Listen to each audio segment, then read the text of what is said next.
You almost caught me napping there. Let's talk, guys and gals. Some of the stuff we're going to talk about tonight is going to be fun and lighthearted, and some of it's going to get a little deeper, to the side I don't normally travel, but I feel I must say something. Okay. First thing I want to talk about is, why do cars still have a built-in ashtray? Even a lighter, for that matter. Like, you know what I mean? Why not replace that with like some USB unit so you could plug things into it? Or, I mean, like, we've come to a point in the day and age where there's less smokers than there are smokers. I mean, most people, even when I was a smoker and I'd drive around and smoke, I would always just flick out the window. I would never use the ashtray. So why are they still there? I mean, do people use them for other things? Like, hide things in there or something? I just don't get it. It's one of those things, like, I don't know why I thought about it the other day. I can't remember, but I was thinking, why the hell do cars still have them? I mean, a lighter could be practical. Like, you don't have to light, like, a cigarette or a cigar or whatever with it, but you could have it so if you needed to possibly try to start a fire or something, that makes sense to me. And it's small, and you could probably make it even smaller at this point and stronger, and like a USB charged lighter or something like that. Like, I see USB or whatever like, we've gone through all these different, like, PS2. We have IDE cables. Now we have SATA cables, and like, now it's SATA 2 and SATA 3, and it's just like, I feel like USB has hung around for a long ass time, and it's gotten better and better, obviously, but it's easier to upgrade than anything else, really. All you have to do is add a card in there or whatever. This monitor's fading fast here. So, which brought me to my second thought today when I was driving around. I stopped to get gas. It was $1.85, just straight up $1.85. I was like, oh my god, I'm filling my tank. I can't remember where I went, but they pump so slow. Like, it was unbelievable. It took like 15 minutes to, like, no, maybe not 15, maybe like 10 minutes to, like, fill up my car today. I also don't fill up my car very often, and it was only $27 even. That was 15 plus gallons, so that's awesome. $27. There were some times in the summer where I was paying like almost $60 to fill my tank, so that's less than half now what I'm paying. That's huge, because I can fill my tank every time I go to fill my tank, and it's not that much. I just hope it stays somewhat reasonable, because that's a good price. Gas stations and laundromats. Why is it so often you see, at least in the South here, I can't remember up north. I can't remember because I live next to a laundromat, so when we needed a laundromat, we literally walked 20 steps and we were there. I love the smell of that place. Places used to have, like, and I think marketers do this with other stores too, and they try to add scents into their air that are pleasing to people or whatever. But I just remember, like, walking into the Bubbleette, and there was so many smells. Obviously, you get the laundry detergents and the dryer sheets and the softeners, but then you got, like, you could smoke butts in there, so there's just people smoking butts. Then there was an old candy machine that had these little spearmint candies that were so good, but they didn't have a gas station. Yeah, there was a gas station across the street, but they weren't affiliated. They weren't attached in one building. I just noticed it a lot in the South. Like, there must be some connection or some reason why people do it that way. I don't know. Okay, so I've been drawing a lot for my friend Brad. I've been drawing a lot for this guy Dan. I know these probably aren't going to come up very well over here, so if I have the energy, I'll try to scan them. Otherwise, this is all you're going to get. Alright, going to have to go here. Somewhere around here. Okay. So here we got the sheriff and the deputy sheriff, I guess. And the funny thing is, and I know I've talked about this before, but I have to consistently keep that look, too. Like, so now, his name is slipping me right now, the cop here. But, I've got his look pretty much nailed, and this is his deputy. And I've got him pretty much nailed down now, too. So, I've been working on these, and the thing is, though, I feel like since the last ones I did, now there's some things that need to be fixed digitally in these. Like, his eye is huge in this, so I'll probably shrink that down. But very happy with the way they're coming along. I just wish I had more time to do it. Like, if I get paid to do it, if I could take a month off and that was my job, it'd be done a lot sooner. But free, I don't have that time. So here, there's a few concepts I drew today. Let me put them in order. I forgot about that guy. I asked Grayson about one of these, what he thought. I haven't done any backgrounds, but I'm going to add a little bit of background in with these, and I want to do one more human, I should say. I'll follow this up at the very end with one other picture. Okay, so this is... Wait a minute, where did he go? Where are you, human? Oh, we'll do human last. Okay, so here, a rhino popped into my head, and all of a sudden, he's a basketball rhino with weird ears. I might have to fix the ears. I don't know. Oh, yeah. Yeah, it does look better when they're not so giant. Yeah. I don't know what his name is or anything like that. It's what popped into my head, so I drew it. That's a great way to draw, too. You know, the great thing is, too, it forces me to look up things. I'll get to that in a moment. But, like, I didn't look up a rhino. So, remember, with this drawing, I didn't look up a rhino. I hope I can scan these in because I think you guys dig these. This is cool. I started drawing it with the arm upside down, and then I had to flip it. But drawing upside down is a whole other ball game. And so when you're trying to draw a monkey upside down, but you're not completely 100% sure of the anatomy of a monkey either, you have to be doing a lot of things in your head. So Grayson, I asked him, I said, all right, if you could design a character for the next video game or the next TV show that you'd like to watch or play, what do you want it to be? He's like, what do you mean? I'm like, okay, would it be like a hippo, or would it be a ninja hippo, or like a robot pirate monkey, or whatever? You know what I mean? We just went through things, and finally he's just like, it'd be a walrus. So I said, all right, I'll go with that. So he's a little bit... All right, this is what Mario would look like if he was a walrus. Just take a look. But I like the way it came out. The tail things I'm not thrilled with, so I actually ended up drawing legs. I think I like him better with the legs. I know he should have a tail, but yeah, whatever. I just like the way that came out. He's got the hammer there. Okay, so this one just jumped into my head, like, because I was thinking organic creatures, but Dan was talking about shapes and how everything's going to start out as a shape as you learn to get to the point to know these characters. So this is a little intricate, but and I don't like the angle I drew it on. It's just dead on, but I really like this. I don't know what he is. I don't know what his name is yet. Anybody got any ideas? It is not Roborex. It is not a dog. But I just really liked it. I like, whenever I draw steampunk-ish stuff, or if I draw robots, they all have some kind of a 50s type antenna, or like there's a few things, if you look about it, it's very like kind of 50s in a way. I don't know why, but I like adding the antennas, or the pump valves, those.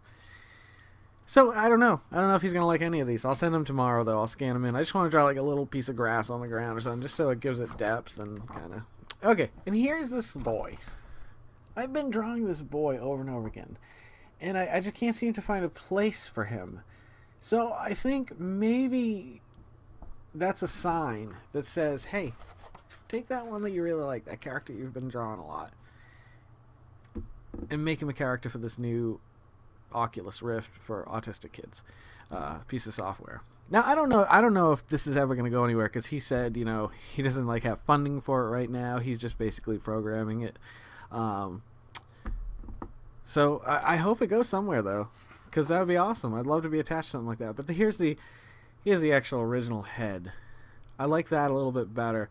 There's definitely more of a younger. It's almost like this would be him in, well, like season 1. This guy. 3 years later, he's gone off to high school. Hi, I really like you. You want to go to dance, basketball, team sports? I don't know. But yeah, I love drawing. I fucking love drawing these days. Today, it was really busy. I had a lot of things I had to do today, but I found time to draw with Grayson. He drew. Do I have him around here? There's a thing he draws. It's an hourglass. Oh, here it's on. It's on almost every drawing he does. Sometimes he just fills pages with it. All right, I see. Oh, here's it's like a spider thing. Either that or they're blasting each other. They're always blasting each other now. In his drawings. I'll show you one of those in a minute. But he'll repeatedly do this. And then he just fills pages and pages with that symbol. And I'm thinking, it kind of scares me a little. I gotta look that up. But yeah, just kind of just doing fun, funky things lately. This guy's like, hey man, whoa, before you go, man, hang on. That's what I was thinking. This goddamn government ain't gonna take my guns, motherfucker! These are the things that I go through in my head. This guy, I was looking a lot of Van Dyke there. I can't remember his name. I've posted his link before though, and he draws a lot of sketchy monkeys, and I fucking love drawing monkeys, and I love the sketchy ink style he's got. You have to master it though, because I've seen him do time lapse things, and just been blown away. He just does a quick pencil sketch or something, and then boom, he's on the ink, and he's just going to town. I'm always afraid I'd screw something up. This was some kind of a Jesus thing I was drawing. With an earring, apparently. I like that. I've gotten looser in my sketchy style, too. When I need to tighten up, I'm drawing a new way. And when I need to loosen up a little bit, I'm drawing a new way now. And it feels really natural. And I'm gripping the pencil a lot less, just trying to get things accomplished here. I don't know what I was doing on the back, but this guy was kind of neat. I was trying to go for an older man type look, but not super old, maybe early 60s. He's still got long hair or something. There's more drawings, Grayson. Oh, he gave me this the other morning. I nearly melted. You're the best daddy. It's me and his brother and him. Oh.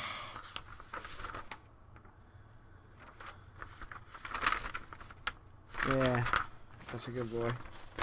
I really need to get a new desk. I think that's my next plan. New desk, new camera. Oh, that's what I wanted to talk about with cameras before we get on to the dark side. I saw a 3-axis gimbal hand mount thing for GoPro. I thought, holy shit, I watched a demo of what it could do, and I was like, yes, that I want. Yes, please. Then I looked up, and the cheapest I could find it was $299. $300 for the fucking gimbal. I understand, what it does is unbelievable, and it's well worth it. It's just way beyond what I'd pay. So I've seen some do-it-yourselfs online,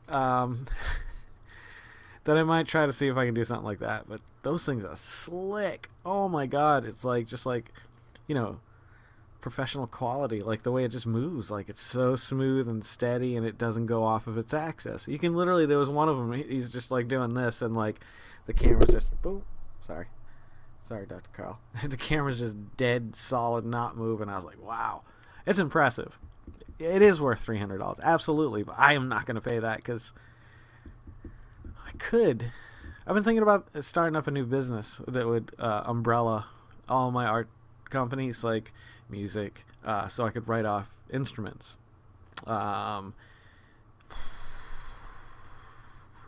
tech support, so I could write off computer equipment, and I could actually do retail stuff if I really wanted to. What am I talking about? I really could go deep with that whole business. Like, it could be like an umbrella company that has its own tech support team. That's what I was talking about. And my point was that, like, shit, I still can't remember. I just went back and watched it because I couldn't remember. It doesn't matter. It's not that important. I think you got the point. If I didn't, I'll try to write something in here. One of those nights, man. Long day. Really nice day, though. Just hanging out with the kids and drawing. And, like, if you've ever played Trials Fusion, it's a game where you're on a dirt bike, I guess, or a motorbike of some sort. And you use kind of like the physics and, well, use your controller to control this bike's up and down movements. And it's leaning forward and back, throttle, and so on and so forth, brake, reverse. But it's really simple. It's pretty much you're holding the gas or just stopping or hitting the brake at certain points and then just keeping him level. It's like kind of Excite Bike. That whole, like, if you're going off a huge jump and you got to come back down, you got to take your time so you don't overcorrect or undercorrect and so on and so forth. So that's it. The physics are really fun in the game. The way you kind of just feel it. It's almost like when I played Tony Hawk back in the day. And it had that feel of, like, you're not skating, but you almost know how it feels. It's weird. I know it's crazy, and I'll never really know because I've never, done that. But yeah. So we were playing that today, but instead of actually trying to get through the levels, we would just eject the driver and try to see how far we could launch him, or, like, how hard we could get him, like, up against a wall, or, like, oh, that sounded dirty. Or, like, try to get him in, like, propeller blades and, like, see how many times you can get him to juggle off of the blades. Like, if you do it just right, you can get about 3, I think. You might be able to get more, but 3 is all what we got. But I love games like that where there's really no end game in mind. Yes, certainly there is. You can beat all the levels and platinum the game.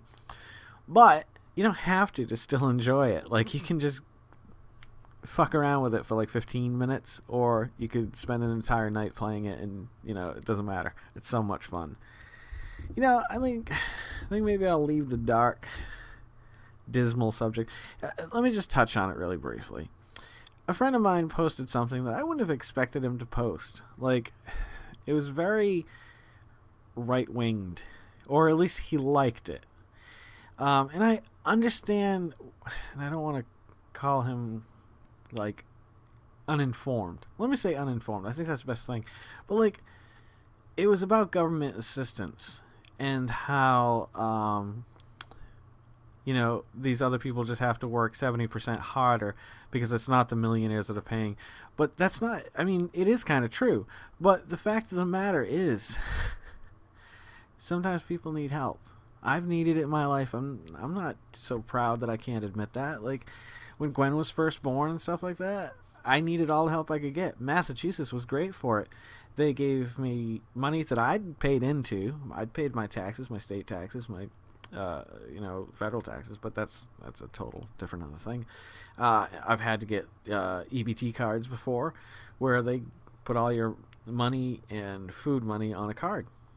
And it's a great thing because you can go through and not feel so embarrassed, like pulling out these checks or something like that, or so it's nice to be able to swipe it, and it doesn't allow you to buy things that it shouldn't allow you to buy. Like, you can't buy beer and wine or anything on it. So, but that's another thing too, is, like, even when people are struggling to just get by, I don't object to them to finding happiness in the small little places that they can. And if it costs a little bit of money, then that's living. It's not about surviving. Like, if life is just about surviving, then there's no point in it. Like, you have to live. And so even the people who are struggling still deserve to live a little. I'm not saying they should go out partying every night or anything like that. I'm just saying that if they want to get a 12-pack of beer at the end of the week, or if they want to go buy a half an ounce of weed or whatever they want to do, then go for it. Do your thing, man. I don't mind paying into a system that people are taken care of. Yeah, there will be people who abuse it, but there's a quote. I'll leave you with this quote. Oh, Jesus, I can't remember it. But a society should be judged. A society's morality should be judged on the way it takes care of its children, or treats its children. I can't remember who said it. I'm sure somebody can find it. I'm sure I could Google it, but I'm not going to. And that says a lot for me. If there's kids involved, I don't care. I'll do anything to help kids. I like kids. I like drawing this guy. I had an idea about doing, a lot of people are doing those, like, you open up a notebook and, like, you've got this and the drawing coordinates with it, like a three-dimensional type thing. I think I want to start trying to do that. I got a lot of paper left. I needed paper, but I guess not as bad as I thought. It's probably about 40 sheets, 30 sheets. So keep drawing, guys. Keep coloring, keep inking, keep singing, keep playing your instrument, keep dancing, keep singing. Do what you got to do, man. Art is a beautiful thing. If you know what? If you don't call yourself an artist, then I don't think you're as alive as you could be. I think there are people out there that maybe just suppress that, but just in the act of learning and trying, art becomes such a beautiful thing, no matter what the form it is. That's not the word I'm looking for, but you get my drift, my continental drift. We've got no snow this year. I'm so sad. But then again, if I end up in California, I probably won't see snow again. Well, we'll cross that bridge the day it comes upon our path.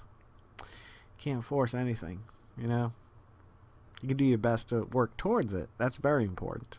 But you can't force things to happen when you want them all the time. But I want it now. Jeez Louise. Alright, I apologize for not recording last night. We played D&D. I had totally forgotten until that morning, and I was like, holy shit, we're playing D&D, and I gotta work till 8. So, nonetheless, we played D&D, so that's why I wasn't here. I started to do one last night at about 2:30 in the morning. Whoo, that went downhill fast. I was just like, I don't feel good. I think that's the last thing I said, and I stopped recording, and I walked away. I only had one extra drink. I mean, I don't often do that. Usually it's just like one, and if there's any leftovers from the night before. But when the D&D crew come over, I feel like it's my one night I can live it up and just go nutty. So I had 3. Good Lord. Good God. Yeah. That's all I got to say about that. All right. If you guys are loving watching these as much as I'm loving making them, please subscribe and pass them along to anybody who you know who might like watching them as well. Follow me on the social media. It's right over there. Right there. It's always at GEYCEN if you're listening to this instead of watching it. If you're driving along in your car and the sun is coming through your windshield, all you needed was a hoodie today. It was perfect weather. I don't know where that came from. Don't forget to make somebody smile tomorrow. Make yourself a better person tomorrow than you were today. You know what I'm talking about. Let's make the world spin a little bit happier together. Let's sing and dance in the rain. It doesn't have to be in the rain. I just like singing and dancing in the rain. I'm singing and dancing in the rain, sweet Mildred from back in the day. Whoa. Live life to the fullest and love every moment of it, because you just never know when that last moment's going to come around for you. Live in love, not fear. All right? I'll see you guys a little bit further down the road to 40.